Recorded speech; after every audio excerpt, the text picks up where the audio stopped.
Hello everyone. So আজকে গেছিলাম হচ্ছে আবার পুজোর কেনাকাটির জন্য। তবে আজকের ডেটটা হচ্ছে 4 তারিখ, কিন্তু তোমাদেরকে আমি বলবো কোন সময় থেকে কোন সময়ের মধ্যে গেলে তোমরা ঠিকঠাক জিনিসপত্র পাবে। তো আজ আমি গিয়ে প্ল্যানেটে একটুও ঘুরিনি, শুধুমাত্র গেছিলাম শ্রীরাম মার্কেটটাকেই কভার করতে।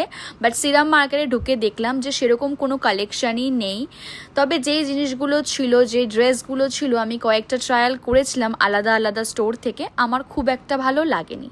তবে দাদাদেরকে জিজ্ঞাসা করার পরে জানতে পারলাম যে 15 তারিখের পর থেকে পুজোর সমস্ত জিনিস উঠে যাবে। তো আমি তোমাদেরকে বলবো এখন তোমরা বেকার না ঘুরে স্প্ল্যানেটে তোমরা 15 তারিখের পরেই যেও।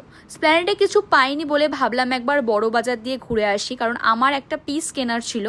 তবে বড় বাজারটা এতটাই বড় যে আমি ঘুরে ঘুরে পিসের দোকান কোথাও পাচ্ছিলাম না।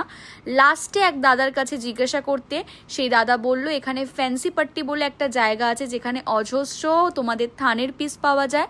সেখান থেকে আমি নিয়েছিলাম হচ্ছে একটা থানের পিস, যেটার প্রাইস পড়েছিল আমার 5 মিটারের দাম 900 টাকা। জানি না বড় বাজারে এসেও ঠকে গেলাম কিনা।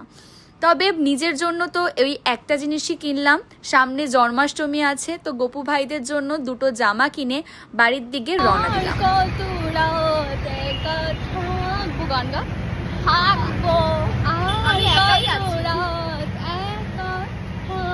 বাবা তুই